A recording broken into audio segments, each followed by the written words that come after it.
Hi, I'm Greg. I'm here with Scott. With Party Foul, we're going to talk about starting your turn properly. We're going to talk specifically about two phases that happen before you can get to all the business of activating your units and smashing your opponent's choice bits. Not literally, figuratively. So those two phases are the maintenance phase and the control phase. But I'm also going to talk about good habits and practices to get into for starting your turn. All the sort of things that you should get into muscle memory about how you're supposed to start your turn. So what I like to do is just a little tip. As my opponent's ending his turn, I usually like to pick up the focus from my caster that's not currently on him, the stuff that he spent the turn previous, and I just sort of keep it in my hand. And that's to sort of remind me that I got some business to take care of before I get to the activating of units. So what usually happens is you clear off and tidy up, sweep up all the little tokens and stuff like that that have accumulated over the course of the turns. Some effects last a turn, and some effects last a round. So you have to know which ones to remove. It's always good practice to only remove your own tokens, or ask your opponent, if something has expired, can you please remove that, so it's no longer in play. So I'm going to do my little tidy up. Shield wall expires, and usually expirations happen at the end of a turn, not the beginning. But in practice, you usually take off the tokens and do your tidy up at the beginning of your turn. It's just a good practice. So shield wall expires, flare expires. You'll note this guy's stationary. He discharges macro pummeler, so that's taken off. Extra focus that happened to be on Jax that wasn't used gets taken off, except the corollary has ability that allows him to not. These guys have a special ability, so that token is taken off until we get back to their activation. And once I've done all that, we get to the maintenance phase. The maintenance phase is broken down very clearly. And I think there's some very interesting questions that I see on the forums and stuff like that are like, oh, I have a unit that has vengeance from a spell, and some of them are on fire, and I'm under Resnic's feet, I can't upkeep the spell that gives my unit vengeance. What happens first? I don't know what to do. Well, it's very clearly laid out in the maintenance and the control phase. So I'll go back to that example later and tell you how that works out. But I'm going to talk about the maintenance phase. And the way I like to look at the maintenance phase, and this isn't entirely true, but it's for the large part true. The maintenance phase is stuff that you can't control.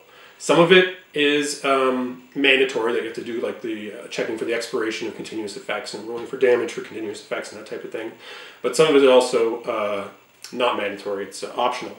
So the first thing you do is you take off your focus. So the focus goes off your caster. If you're using a Warlock, excess Fury, that means Fury over his Fury stat, is also removed if you have some sort of weird ability to gain Fury for some. So it goes back down to his basic Fury stat, or he just keeps the Fury that he has currently on him.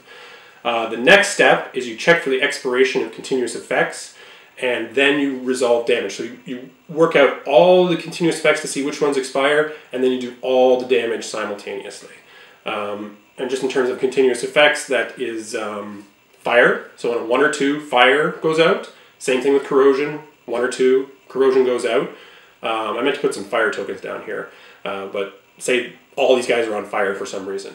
So I'd roll them, maybe 2 of them go out, and then this guy stays on fire. I roll damage for him. He takes a POW 12. He doesn't benefit from shield wall anymore because that was removed during the tidy up portion of your turn. Well, it actually expired at the end of your opponent's turn, but you just do it at the beginning of your turn because it's simpler. And so then you roll damage for him, and he'll probably die and be removed. After you've done continuous effects, you do other effects that happen. Things like the Bane UA, his officer has Rise, so that's when that happens. So you note that if you have a Bane Thrall, and the Bane Thrall's knocked down and on fire, or if he's standing up and he's on fire, and he takes damage from the fire, and he makes a tough check, and he's knocked down, after that, the Dead Rise ability happens, and he stands back up again. So he's good to go. Other things that can happen are like Madeline's Intrigue ability and various other maintenance phase type stuff.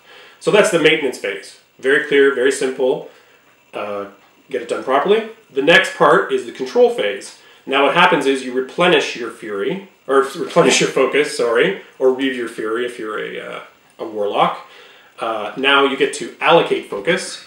So I'm going to say he's going to allocate a focus to him and none to the other guy.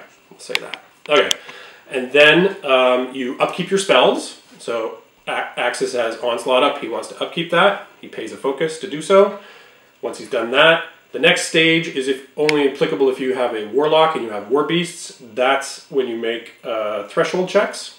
So you make threshold checks. We'll cover frenzy in another video because it's fairly complicated.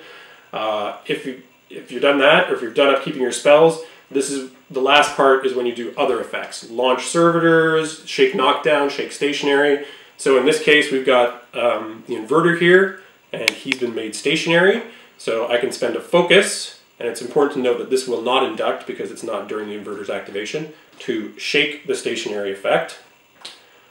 This model is also stationary, but because it's not a warjack and does not have focus manipulation, it cannot shake the stationary effect.